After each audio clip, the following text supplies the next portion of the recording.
Muy bien. La gran mayoría de veces, no sé si les ha pasado, cuando vemos series o películas, nos damos cuenta que hay un protagonista principal, ¿verdad? Y toda la trama gira en torno a ese protagonista. Pero muy pocas veces podemos encontrar más de un protagonista principal. Bueno, la palabra de Dios en un texto muy especial nos muestra que pueden existir más de un protagonista en la historia de alguien. Les animo a leer en Marcos capítulo 1 del versículo 9 al 11.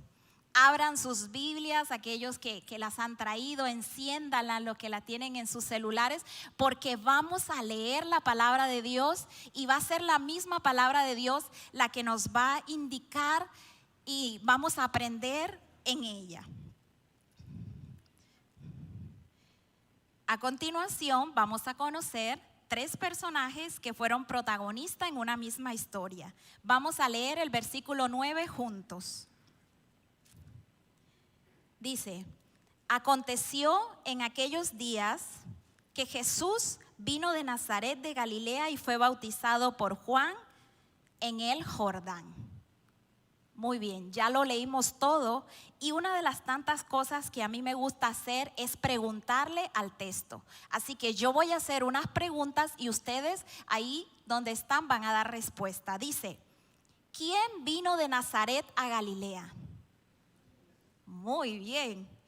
¿Qué vino a hacer en ese lugar? A ser bautizado. ¿Por quién fue bautizado? ¿En qué lugar fue bautizado? Muy bien. Miren cómo en un texto bíblico nos arroja la respuesta a muchas de las preguntas y nos ayuda a entenderlo. Mire que este versículo está ubicado en medio de 2 acontecimientos. Por eso dice: aconteció en aquellos días. ¿Pero qué aconteció en aquellos días? Mire que en los días que Juan se encontraba bautizando, no solamente él estaba cumpliendo con esta labor, sino que él estaba anunciando la venida de Jesús. Eso era lo que estaba sucediendo en ese tiempo. Y se pueden imaginar Juan hablando de alguien que tal vez él no conocía, pero decía va a venir, y lo ve venir y ve que se acerca donde él estaba. Yo me imagino cómo el corazón de Juan se aceleró al ver que aquel al que él había anunciado tanto tiempo se estaba acercando hacia él. ¿Qué otra cosa estaba pasando en medio de este texto bíblico? Jesús iba a ir al desierto para ser tentado. Entonces este versículo nos da una claridad del por qué estos 3 personajes y estos 3 protagonistas eran necesarios que estuvieran en esta historia. Marcos fue discípulo de Pedro. Aunque Marcos está ubicado, Mateo, Marcos, Lucas y Juan en la segunda parte del segundo evangelio, fue el primero que se escribió. Fue el más corto, parecía que él tenía mucha rapidez en que muchos conocieran todo lo que Jesús había hecho. Y los demás evangelistas tomaron textos bíblicos de Marcos para aclarar todo esto. Entonces, cuando cada uno de nosotros entendemos este principio, vemos cómo Jesús se acerca. Él se mueve. Antes no se había hablado mucho acerca de Jesús. Su ministerio, los primeros 30 años, estaba como que todo en silencio. Y justo irrumpe en la historia en este preciso momento, Jesús. Pero ¿para qué irrumpe en la historia? Mire cómo Juan en Marcos 1, versículo 2 y versículo 3, mire lo que Juan decía. Marcos 1, versículo 2 y 3. Como está escrito en Isaías el profeta: he aquí yo envío mi mensajero delante de tu faz, el cual preparará tu camino delante de ti. voz del que clama en el desierto, preparar el camino del Señor, enderezad sus sendas. Jesús se acerca a Juan porque ya estaba profetizado en el Antiguo Testamento lo que iba a suceder. Y vemos a un Jesús que dice: yo me muevo, ya es el tiempo, ya conozco qué es lo que debo hacer y lo voy a hacer. Pero cuando Juan ve que llega Jesús y le pide que le era necesario que él lo bautizara, Juan no quería. Mateo nos aclara esta situación y nos dice que Juan no deseaba bautizar a Jesús. Mateo 3, 14 y 15 dice: mas Juan se le oponía diciendo: yo necesito ser bautizado por ti, y tú vienes a mí. Pero Jesús le respondió: deja ahora, porque así conviene que cumplamos toda justicia. Entonces le dejó. Juan no deseaba bautizar a Jesús porque en los tiempos que Juan bautizaba en aguas, su bautismo era para arrepentimiento y perdón de pecados. Entonces Juan decía: pero Jesús no tiene pecado, ¿de qué se tiene que arrepentir Jesús? Pero Jesús conocía que ese paso era importante y trascendental al inicio de su ministerio, porque Él quería marcarnos una pauta a usted y a mí en este tiempo. ¿Cuántos de los que están acá ya se han bautizado en agua? Levanten la mano. Ustedes hicieron una declaración pública de que estaban aceptando ese nuevo nacimiento, ese morir al pecado y el vivir para una vida nueva con Cristo. Eso es lo que significa el bautismo en aguas. Y aquellos que no lo han hecho, los animo, porque es una demostración pública de lo que Dios quiere hacer a través de nuestras vidas. Entonces vemos a un Jesús que es obediente y que cumple la voluntad de su Padre. Dios ya le había dicho paso a paso todo lo que él tenía que hacer. Y Jesús, en su obediencia, se acerca y dice: yo voy a ser bautizado. Esto me sorprende demasiado, porque yo me hacía la pregunta: Nasli, ¿qué tan dispuesta estás a hacer la voluntad de Dios, esa que Él ha diseñado para tu vida? Muchas veces nos cuesta, ¿verdad? A veces peleamos con nosotros mismos porque decimos: es aquí, es ahora, este es el momento, esto es lo que tengo que hacer. Pero Jesús dijo: yo sé lo que tengo que hacer. Paso número 1, me bautizo. Y cuando Él se está bautizando, mire lo que nos habla el versículo 10. Viene el segundo protagonista de esta historia. Y luego, cuando subía del agua, vio abrirse los cielos y el Espíritu como paloma que descendía sobre él. ¿Cuál es el segundo protagonista en esta historia? El Espíritu Santo.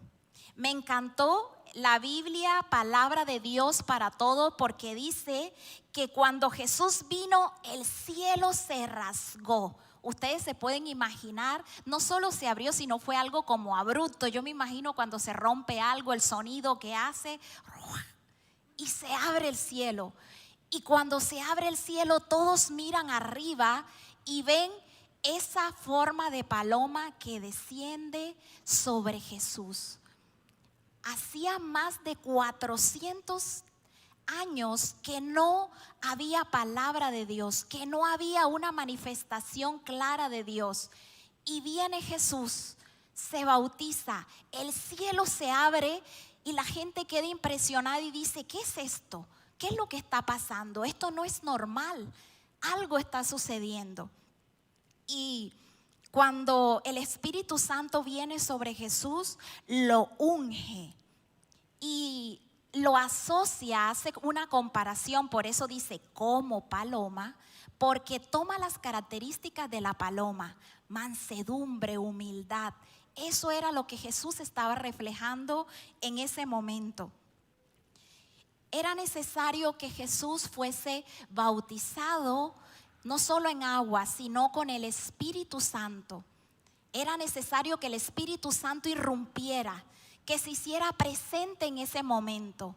Todos quedaban atónitos y admirados diciendo, wow. Y Juan decía, el que me llamó me dijo que cuando yo viera que sobre esa persona iba a descender el Espíritu Santo como paloma, ese era el Hijo de Dios. Y Juan, al ver que todo esto estaba aconteciendo después de tanto tiempo de ministerio, después de tanto tiempo de anunciar este mensaje, yo me imagino el corazón de Juan cómo se alegró diciendo, Él es, ya llegó, está aquí.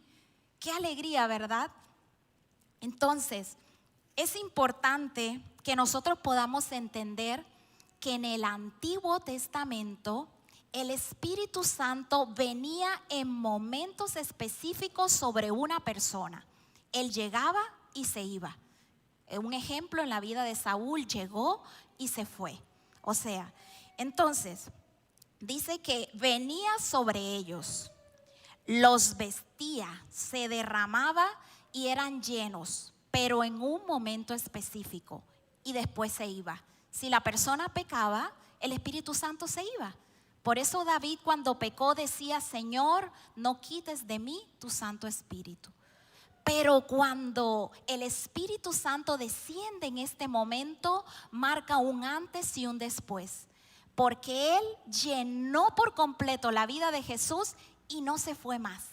Le ayudó desde todo ese tiempo de su ministerio, y esto lo vamos a ver más adelante. Era necesario que el Espíritu de Dios descendiera sobre Jesús. Durante su vida terrenal hubo una relación muy linda de Jesús con el Espíritu Santo. Fue una relación de dependencia.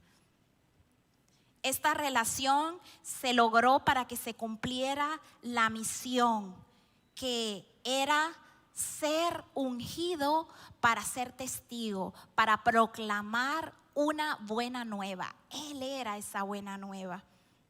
Entonces, también Dios me llevaba a decir, Nasli, ¿qué tanto estás dispuesta a depender del Espíritu Santo? Y yo lo pensaba y decía, a veces hago lo que quiero, a veces me salgo con la mía. Y mira que el Espíritu Santo fue fundamental para la vida de Jesús, porque recordemos que el texto que acabamos de leer está entre el anuncio de Juan de que llegaba Jesús y cuando Jesús es llevado y es tentado en el desierto. ¿Qué hubiese pasado con Jesús si el Espíritu Santo no hubiese estado ahí en el desierto con él esos 40 días y esos 40 noches? ¿Qué hubiese pasado con él? Ahora vamos a seguir y vamos a ver cuál es el tercer protagonista en esta gran historia. Versículo 11. Dice el versículo 11. Y vino una voz de los cielos que decía, tú eres mi Hijo amado, en ti tengo complacencia. En el ministerio público de Jesús, además que Él obedeció, hizo la voluntad del Padre, además que el Espíritu Santo se hizo presente, viene Dios y se hace presente con una voz que todos escucharon. Este es mi Hijo amado en quien tengo complacencia. ¿Qué tal que en medio de lo que usted está haciendo venga una voz del cielo y diga, esta es mi hija Heidi, este es mi hijo Jesús? Como que nos quedaríamos impresionados, ¿verdad? Al escuchar esa voz. Dice que cuando decía, tengo complacencia, es que me das gran gozo. Estoy muy contento contigo, estoy muy contento con lo que estás haciendo. Por primera vez, la Trinidad se hace presente, visible, clara, explícita en la Biblia. El Jesús, el Espíritu Santo y Dios se hicieron presentes acá. Y el Espíritu Santo también habla que era como una paloma, porque en Génesis 1 nos dice que el Espíritu de Dios se movía sobre la faz de la tierra. Es decir, que hacía la labor como si fuese un ave que revoloteaba.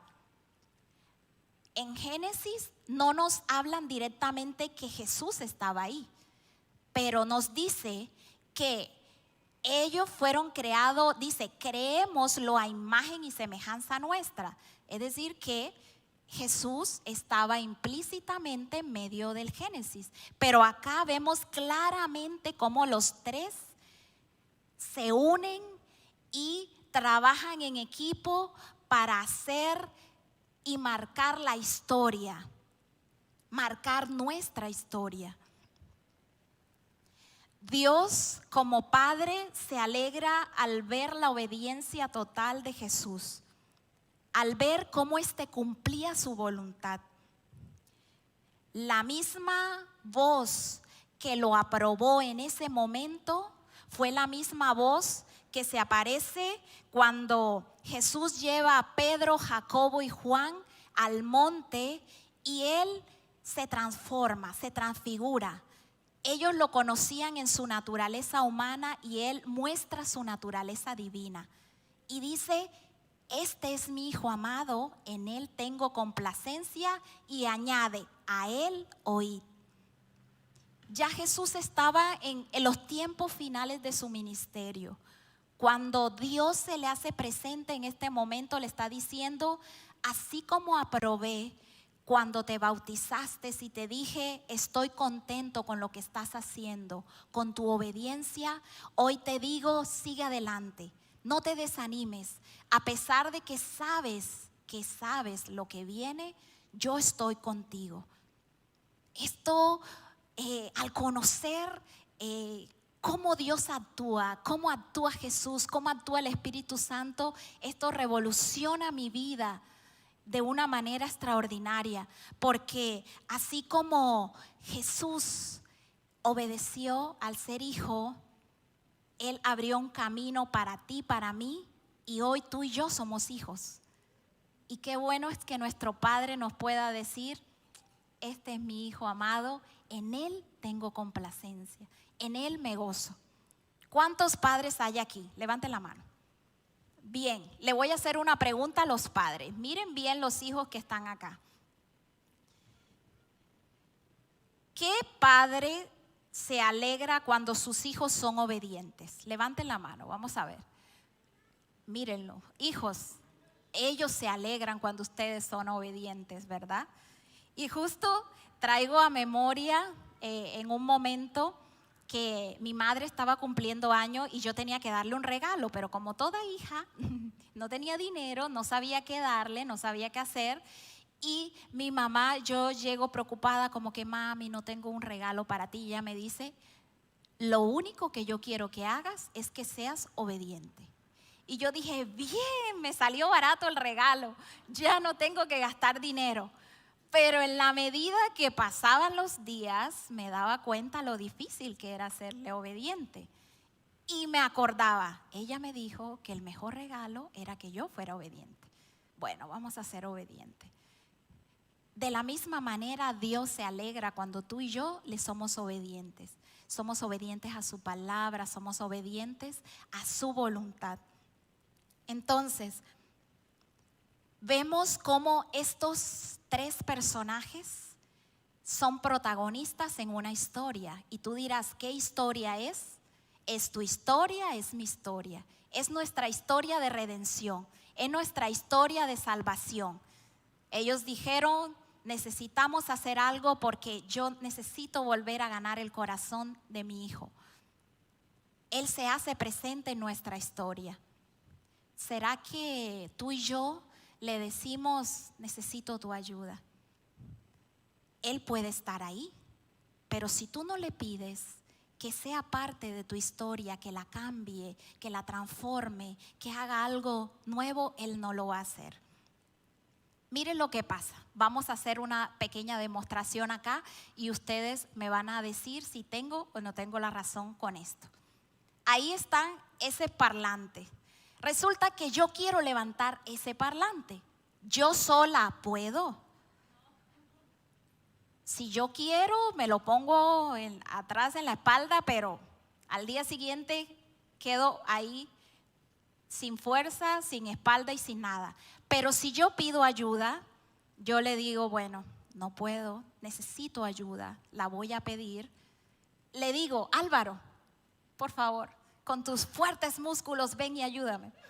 Le digo, Mirko, por favor, ven, acércate.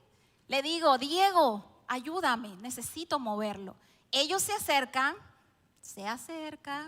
acá, ellos, los tres aquí enfrente. Eso, se colocan ahí, uno al lado del otro aquí enfrente, que eso ahí. Únanse, ahí, que los vea ahí, eso, que lo vean nuestros. Ellos tres me van a ayudar. ¿Ahora puedo? Claro que puedo, ¿verdad?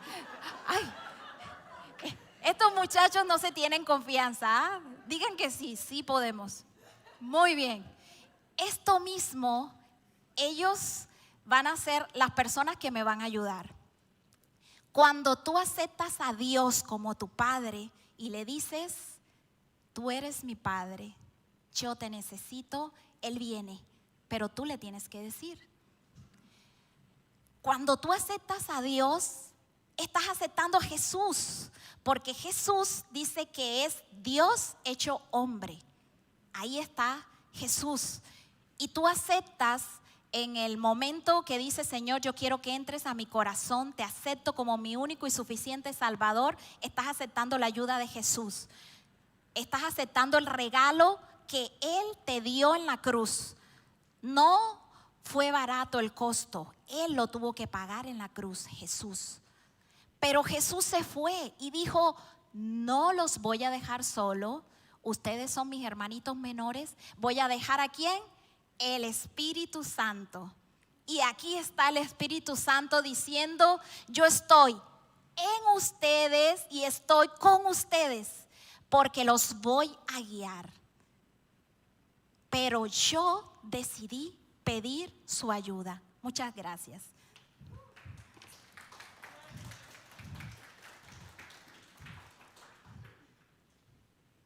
Jesús recibe el Espíritu Santo, va al desierto y yo me preguntaba, ¿por qué Jesús aguantó tanto? Porque el Espíritu Santo estaba con él. Y el Espíritu Santo le dio su fruto. Y Jesús tuvo amor en el momento que lo odiaban.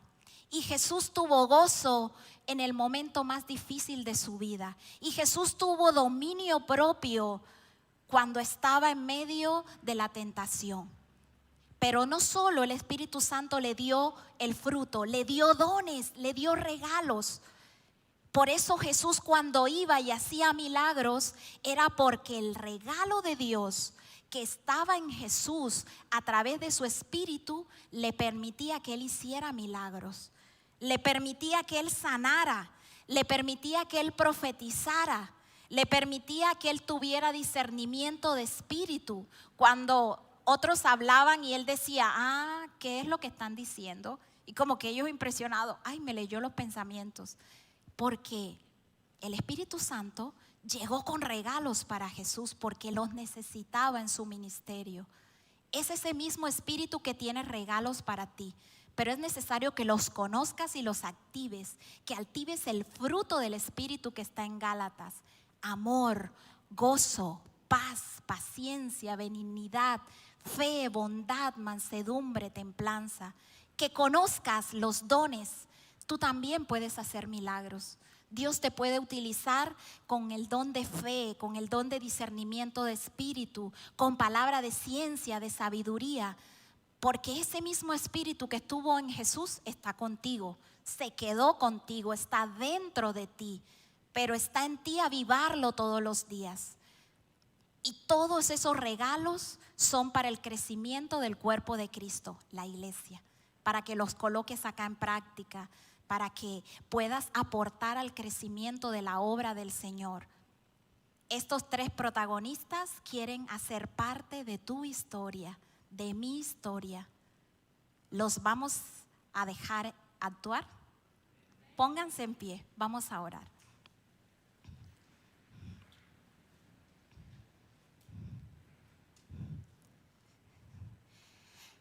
Gracias te damos, Señor. Gracias, gracias, gracias, gracias. Nuestro corazón está agradecido contigo. Un día decidiste irrumpir en la historia. Jesús se mueve, avanza al cumplimiento de lo que tú le habías dicho. Fue obediente, cumplió tu voluntad tal cual. El Espíritu Santo dijo: no me quedo atrás, necesito descender sobre Él porque Él me necesita. Dios dijo: wow, este es mi hijo. Se puso la 10. Me gozo por lo que Él está haciendo. Él conoce todo lo que va a vivir, Él conoce todo lo que va a padecer, pero aún así decide decir: sí, yo voy. Y aunque llegó el momento de flaqueza y de debilidad en Getsemaní, dijo: pero que no se haga mi voluntad sino la tuya. Ese mismo poder que actuó en Jesús hoy actúa dentro de ti y hoy actúa dentro de mí. Lo que Dios desea de cada uno de nosotros es que podamos caminar y decirle: sí, Señor, yo voy. Someto mi voluntad a tu voluntad. Decido ser obediente hasta el final. Espíritu Santo, te necesito. Si tú no me das de ese amor de Dios, me es difícil perdonar. Me es difícil mantener gozo y paz en medio de la situación difícil. Espíritu Santo, yo te necesito. Yo necesito de esos regalos que tienes para mí, ¿sabes? Porque yo también quiero que me uses dando palabra de sabiduría, de ciencia. ¿Cuántos necesitan un milagro, Dios?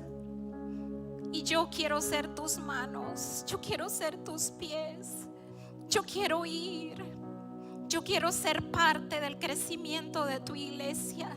Yo soy tu iglesia. Quiero conocerte más. Ayúdame, por favor. No estás solo. Dios Padre, Dios Hijo y Dios Espíritu Santo se hacen presentes en tu vida cada día. Solo es necesario que le digas: por favor, ayúdame. Por favor, ayúdame, porque a veces en medio de mis debilidades solo tú eres quien me puede dar la fortaleza para seguir adelante. Quiero que sean protagonistas en la historia de mi vida. Quiero que la cambien. Dios no anula tus sueños, Él los engrandece. El sueño del momento de los judíos era que Jesús fuera su rey, que los levantara de la opresión de Roma. Pero ¿saben cuál era el sueño de Dios? Que Él se levantara como rey y triunfara sobre la muerte para traerte vida eterna a ti, para traerme vida eterna a mí. El sueño de Dios era más grande, porque sus caminos y sus pensamientos son grandes. Y Él quiere cumplirlos en tu vida. Gracias, Dios, por tu palabra. Aquí estoy. Quiero día a día pedir tu ayuda.